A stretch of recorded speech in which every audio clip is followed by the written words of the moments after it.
Hi mga ka-low carb! Masarap nga ngayon humigop ng mainit na sabaw dahil maulan. Kaya samahan niyo akong magluto ng bulalo. Pag-check ko nga ng ref namin may kulang pala akong ingredients. Kaya lumabas muna kami para bumili. Sinama ko na nga sa Empress dahil may ginagawa rin yung asawa ko. And hindi na rin kasi siya nakakalabas. Say hi. Hi, Ate. Hi, Empress. Hindi naman halata kay Empress na gustong-gusto talaga niya nasa labas. O diba? May pagtakbo pa.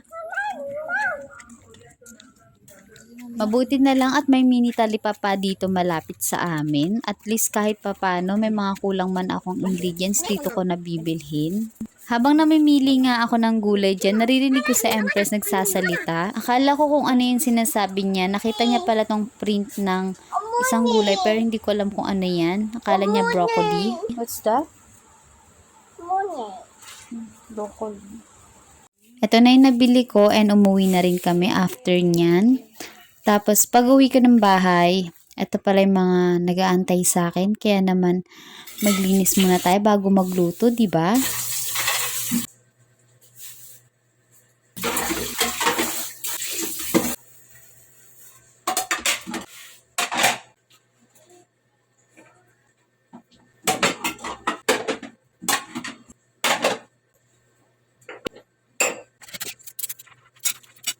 Yung lulutuin kong bulalo is low carb version. Kaya kung napansin nyo dun sa first video, wala siyang corn. Wala din siyang patatas kasi high carbs po yun. Mataas po yung starch. Ito yung nabili ng asawa ko na beef buto-buto. 1 kilo po yan. Masarap din sana to ikaldereta. Hindi natin to lulutuin lahat kasi masyadong marami. And 3 lang naman kami sa bahay. Yung half niya nilagay ko na lang sa ziplock.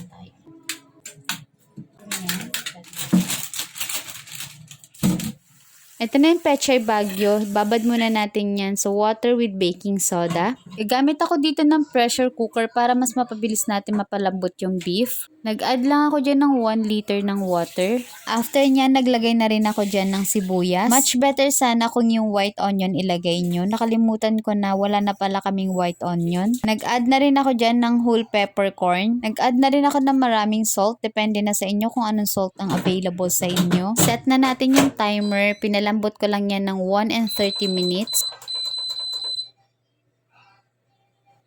After 1 hour and 30 minutes, release muna natin yung pressure para ma-open natin. Ito na yung beef. Malambot na po yan and nilipat ko lang muna siya sa bowl. Yung pinagpakuluan po niyan is hindi natin itatapon. Gagamitin po natin yan para naman sa mga gulay. Nilagay ko na dito yung matigas na part ng Pechay Baguio. Pakuluan ko lang yan ng 2 minutes. Nag-add lang ako dyan ng spring onions. After 2 minutes, next natin tong cabbage. Yung half lang yung nilagay ko. Nilagay ko na rin yung Baguio beans. Lagay na rin natin yung natirang Pechay Baguio.